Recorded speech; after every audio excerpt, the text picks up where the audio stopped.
Alright, so another day, another record broken by Black Myth Wukong. We also have a PS5 optimization update in the works, and of course a brand new controversy, which we should really address because it literally takes 2 seconds of research to completely disprove it. And a brand new message from the development team, so let's jump right in.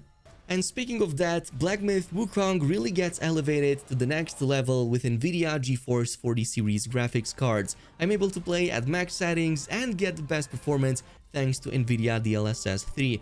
This uses the power of AI frame generation to create entirely new frames, providing a huge boost in performance without sacrificing image quality. And speaking of quality, the game takes full advantage of the latest ray tracing tech. Like, I just can't get over the fact that water looks so realistic and so much more beautiful in this game, especially with light bouncing off its surface thanks to the ray traced caustics.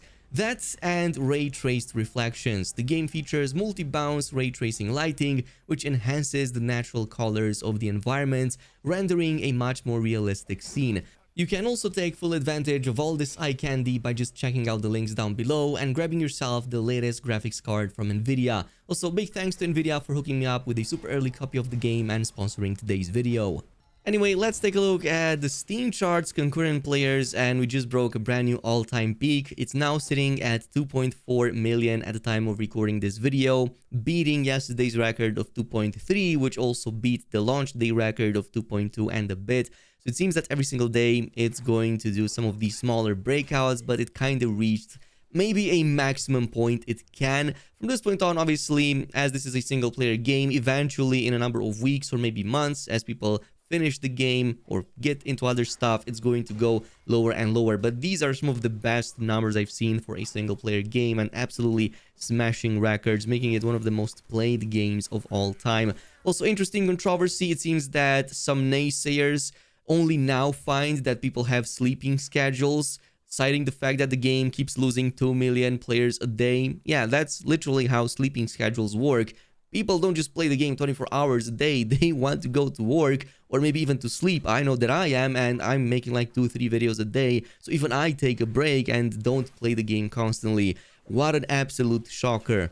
Also, even more interesting about the supposed controversy that for some reason those 2 million folks who go sleep don't count because apparently, according to some unsubstantiated data, they aren't Western players, which makes absolutely no sense. It literally takes 2 seconds to search the Steam top sellers and to see that the game is literally the top seller in every single country of every single region in the world. You can just pick it country by country and you will see that Black Myth Wukong is top #1 spot on every single one of them. It's not just global, it's not just Chinese players, it's not just that. Everybody is playing the game right now. So yeah, just wanted to get that out of the way, but let's also talk about another subject, which is the PlayStation 5 supposed optimization update, which apparently seems to be in the works. We kind of have a rough translation of the games director when being asked about a PS5 performance and optimization update, or if there's any updates on PS5 performance and optimizations. And it seems that there are some problems with it because it's basically bottlenecked, mentioning the fact that the console might be bottlenecked, but this also indirectly kind of confirms that they might be working on said update, given how they know that it's actually reaching a bottleneck. So I do hope that they will have a breakthrough. I do hope that there's going to be some optimizations coming in the future, even on a max 4090 and pretty much like the best hardware possible. Sometimes it's not running the best, it still has some stuttering, and I believe Digital Foundry also put out a more technical preview of the console performance, which was less than stellar. But still, let me know down below what's your experience with the PS5 version. I haven't played it, but I hear people saying kind of like mixed things. On one side, I see a lot of folks not having trouble with performance and just enjoying the game. Others are just bashing performance and mentioning frame drops or even ugly textures or like something with Nvidia frame generation, but I'm not exactly sure as I am not on the technical side. Also, very interesting to note is that the game also broke another record, pretty much any record of any Chinese developed PC game, pretty much getting a record of 53 million in pre-sales in just 1 month, as well as surpassing 1.3 million copies sold. This was, by the way, reported on August 20th. Ever since then, we of course know that at least on Steam, the number of players has almost doubled, so it's very likely that the studio easily exceeded 100 million since then.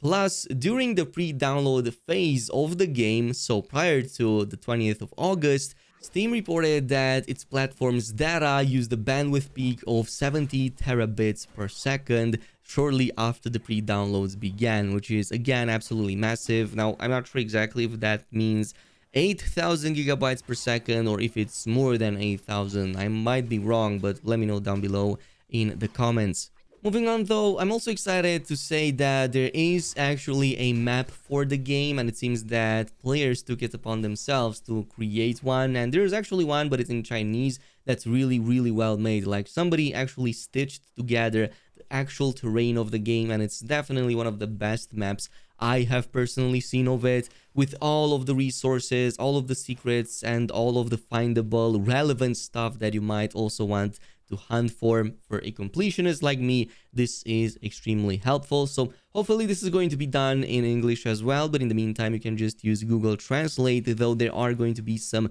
mismatches of the names and some of the enemies you find right here.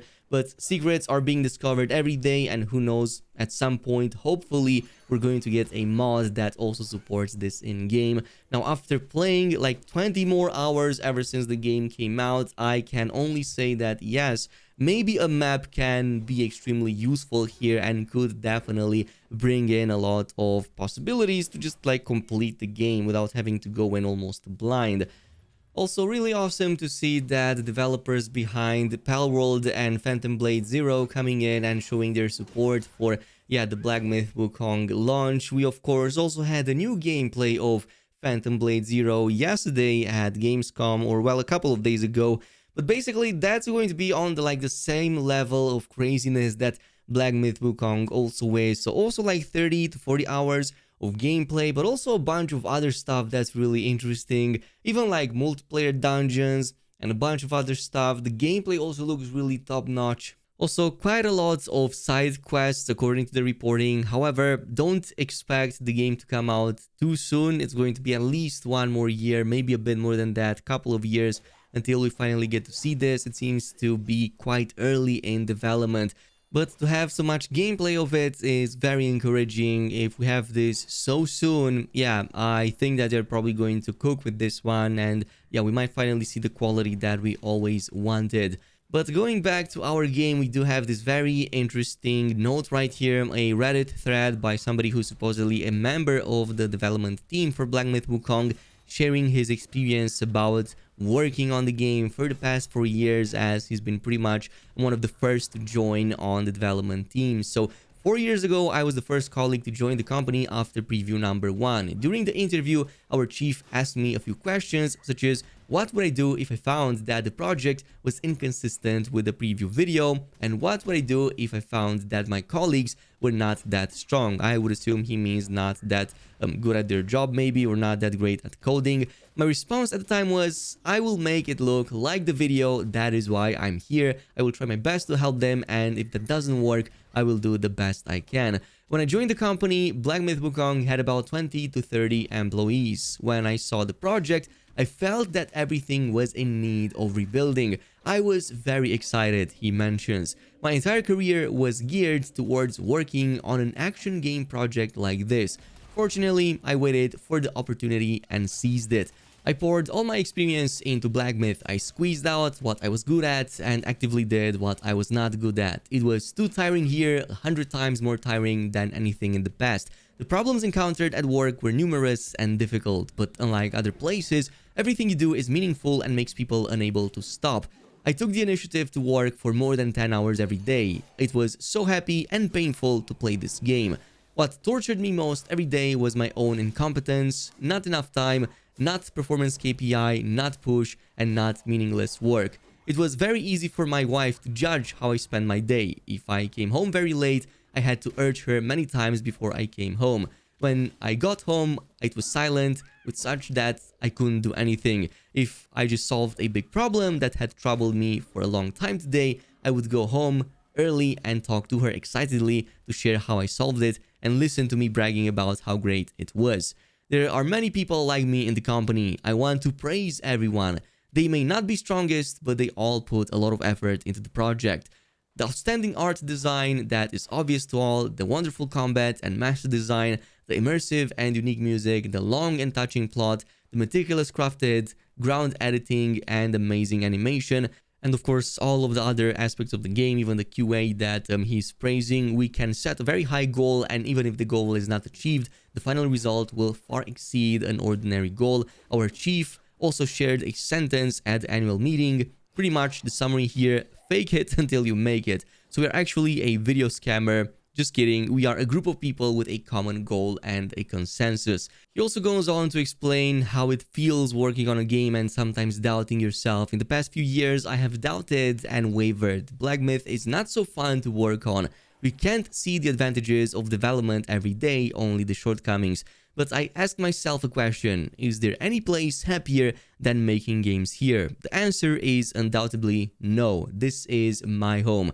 The pain I encountered here is mostly because the project itself is too difficult, and I hate that I am not capable enough to solve all the problems. The superiors will also assign you tasks you don't want to do, and there will be conflicts of opinion, but everyone is working for the game in their minds. Black Myth is an extremely complex and terrifying project, so definitely worth a read if you go in. He also goes in more into details about his own life, but I really like these sorts of details. You don't really see too much behind the scenes, or when you do, it's basically when everything went wrong and the game is pretty much a flop, kind of like how it happened with BioWare when everybody was hearing new things that happened behind the scenes. But I'm happy that somebody is actually comfortable to say that yes, it was a very difficult task. Yes, some of the things went over their head, but what pulled through was their ability to aim as high as possible. And it definitely shows. The game is absolutely fantastic. Everybody I know and watch basically just enjoys it. It's very fun, and obviously you already know that.